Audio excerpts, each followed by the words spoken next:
Good morning and welcome to the Daily Deeper.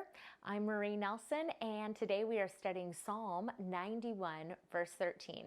It's a small verse in this epic love and pouring out of God's protection, but God makes a point to put this here too, that even animals themselves he's going to protect you from. So it says in Psalm 91 verse 13, you will tread upon the lion and the cobra.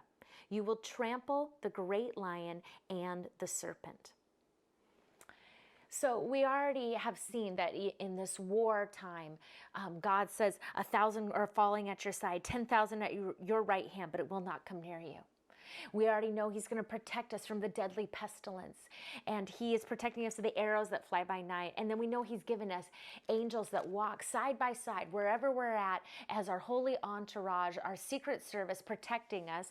And then he says, you're going to tread and trample the lion and the serpent. And when I think of tread, it's a quick walk.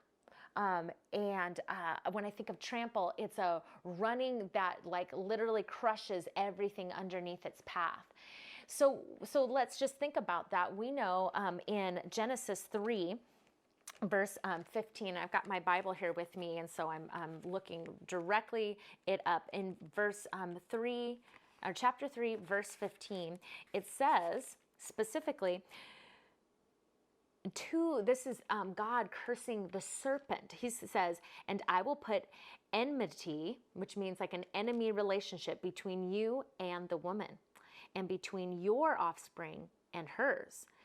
He will crush your head. Speaking about the woman's seed will crush your head, and you will strike his heel. That's talking about Christ. Christ will crush the head of the serpent, and all he's going to do is be able to strike his heel, bruise his heel. In some other versions it says.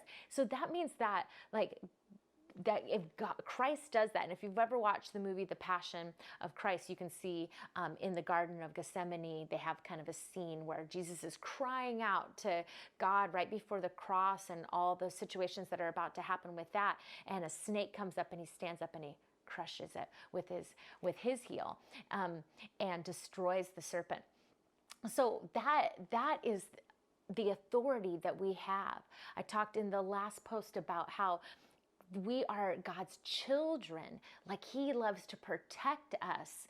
It's not just that we're his servants or we are just his holy army. We are his children, and he's protecting us against the serpent and against the lion specifically. And then we go fast forward to 1 Peter 5 and 8, and it says in there, be self-controlled and alert.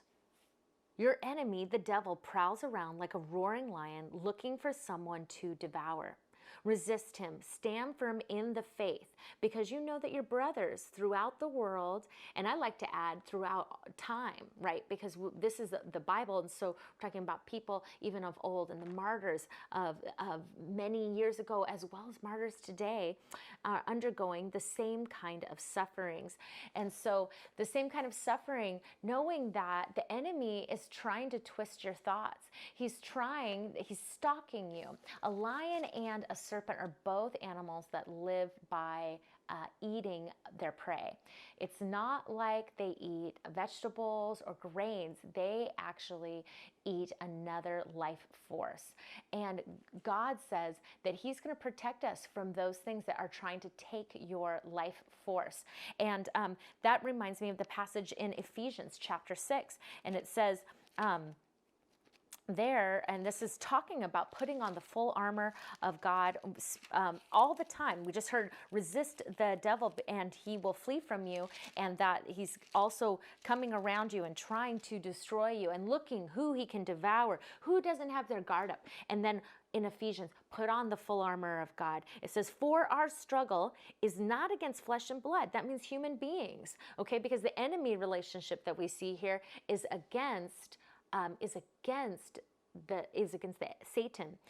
For our struggle is not against flesh and blood, but against the rulers, against the authorities, against the powers, And then you think, oh, wait, so like against rulers and authorities? No, it goes a step further, against the rulers and authorities and powers of this dark world, and against the spiritual forces of evil in the heavenly realms. So that's being very specific. It is talking about the demonic forces as well as Satan's wishes for you. You are meant to tread, to trample. He's coming and stalking you like prey, but tread, trample. Think of the Secret Service that would be surrounding if there was a royal person going into the wilderness. What would that look like? How would they protect them? They'd have an entourage. So everywhere that you're going, maybe God's called you to a dark place, to a place where you know God's light is not shining. You need to visualize yourself walking into that space, just surrounded by an army, because you're God's special one. And as we get ready for verses 14, 15, and 16 of Psalm 91, I know that your life hopefully is going to be changed, because you're going to hear the words of God towards just you. And I hope you'll take the time to read it for yourself over and over and over again. But right now, let's just rest assured that nothing is stopping us from God's love, and that He has set so many things to surround us and protect us.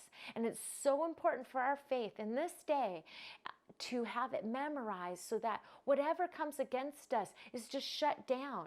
You know, how many times, for myself, how many times have I spent half of a day frustrated about a situation or irritated, and I'm wasting my time and not abiding in God's presence? I encourage you today, you've got to make it an abiding. You've got to get in there and get your heart and mind aligned, so that your reality is really God's reality, the spiritual reality that He says, and that your enemy is trying to take you down, and you are meant to tread and trample on him. I hope that you will rest in God today and walk powerfully and mighty. I can't wait for the next verses. See you soon. Bye.